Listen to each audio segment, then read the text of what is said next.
Bah, j'ai jamais marché sur la Lune, malheureusement. Bah, comme un artiste, on cherche toujours ce sentiment de se dépasser, quoi. Peut-être c'est en jouant de la musique ou c'est en racontant une histoire.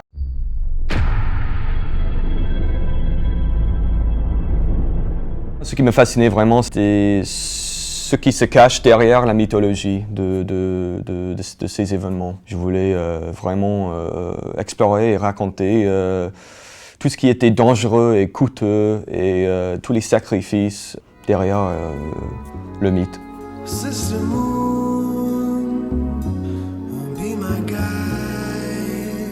Avant, j'étais comme beaucoup de monde. Je ne pensais pas beaucoup à la Lune, sauf comme un symbole romantique, poétique. Je ne pensais pas à la complexité, à la vraie histoire derrière la mythologie.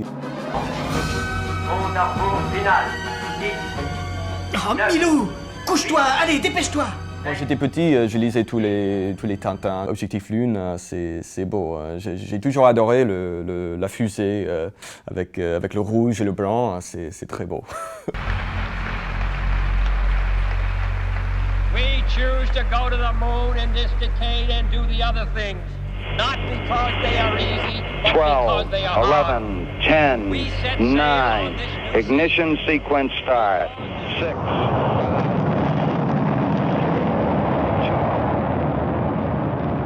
Et ce qui est étonnant, c'est que pendant 8-9 ans, de 1961, quand Kennedy a proclamé on va aller à la Lune, jusqu'à 1969, c'est très peu de temps pour changer quelque chose de fantastique à quelque chose de réel. Et c'est ce processus très difficile, bien sûr, qui me fascinait. Dès que j'ai fini le film, je me souviens chaque soir, pendant le montage du film à Los Angeles, dans le studio, je sortais, je voyais la Lune et c'est vrai que ça me frappait d'une nouvelle façon.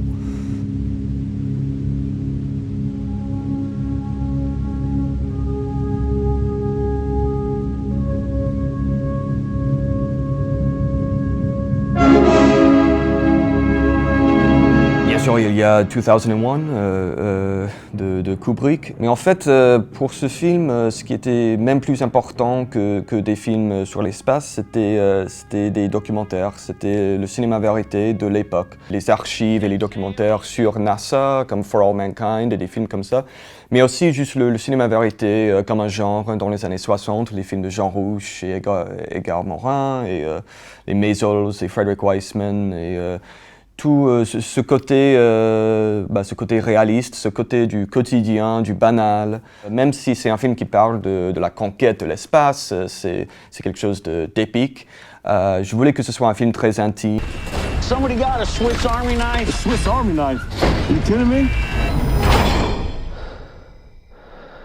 Avec Neil Armstrong, la Lune est devenue vraiment quelque chose de concret. C'est peut-être pourquoi, dans ce film, je voulais ce style très très concret, très documentaire, très réaliste, très pratique. On montre l'entraînement, tous les détails physiques des vaisseaux spatiaux, des boulons et tout ça.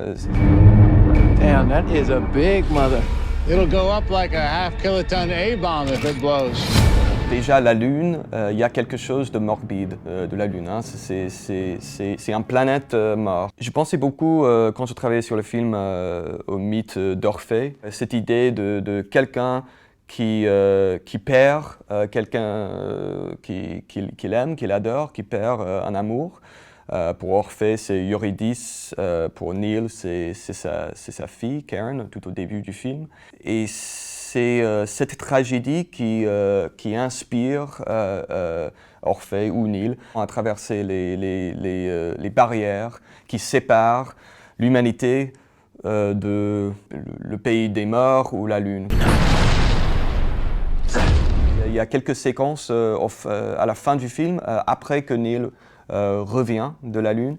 Et là, vraiment, c'est un extraterrestre qui revient, quoi. C'est quelqu'un qui vient de l'espace, qui est séparé de le reste de l'humanité. Au niveau symbolique, jusqu'à sa mort, pendant tout le reste de sa vie, c'était un homme séparé. quoi. C'était un homme de l'espace. Go. GNC. Go. Econ. Go. Surgeon. Go. Capcom, we're go for landing. Altitude 4200. Houston, you're go for landing, over. That's one small step for man,